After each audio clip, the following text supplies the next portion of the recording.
What is your craziest real estate investing story? All right, so I don't know if you guys are going to be ready for this one, but this one tops it. Okay. Oh man. A gentleman called in and he was super motivated. He goes, I need to sell my house tomorrow. And we're like, okay.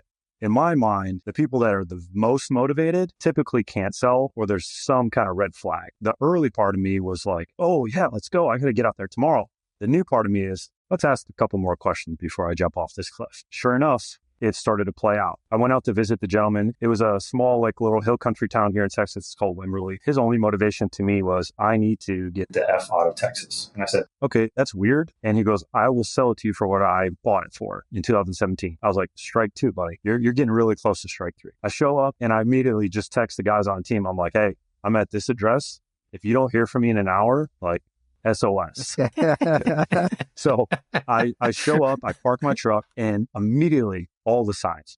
4 cars in the driveway, 4 cars on the lawn. The windows were knocked out. The tires were flat. There was shit all over the yard. And I was like, okay, this is going to be interesting. And I get up and I start walking up to the front door, and I have background in the military. So I was slightly cautious and I'm not going to rush right into that. And the door's already propped open. I was like, okay, they're expecting me, but I was early. I was 20 minutes early. So I was like, this early? And all of a sudden I just see somebody shoot past the door. And I'm like, what was that? And then a voice comes in from inside the house and he goes, hey man, come on in. And I'm like, no, I'm good, dude. I'm actually going to stay out here. Why don't you come out here? And I want to see the outside of the house. And then I was not ready for what I saw. There's a gentleman that walks out the front door. He has no arms at the elbow, no arms, tattoos all over his entire body, including his face. He's got an ice cream cone under his right eye. He's got two gold teeth.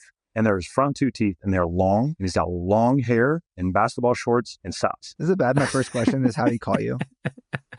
I'll get into that. So he comes out, and the first thing he does is lift up his elbow to give me a fist bump. And I was like, I don't know what to do here. So I fist bumped his elbow, and I'm like, yeah, I thought about it, and I was like, nah, I'm give him this at least the dap, the respect dap. So I say, what's going on, man? And he just starts spilling his guts. I need to get out of here. This, that, I got 6 kids. All right, well, the house doesn't look terrible. Let's go inside. I walk inside and it's really dark, but you can tell he cleaned up. So I was like, okay, starting to be a little more optimistic. And he takes me around the corner. All the lights are out. I go around the corner. I'm like, how many people are in here? He's like, I got a couple people.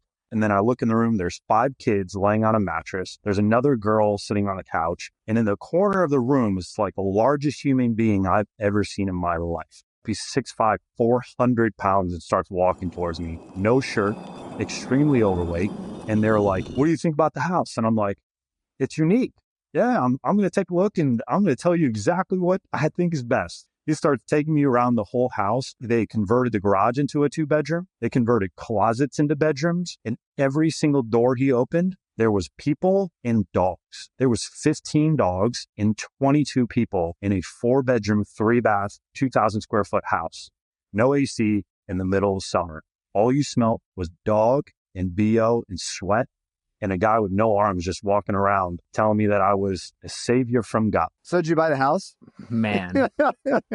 So we're actually still in talks with him, but I think we offered 20 cents on the dollar. It was one of those where it was an offer to it. It was like, I hope you say no. I said, dude, what's going to happen to all the people? And he goes, they're going with me. And I was like, to where? He goes, Chicago.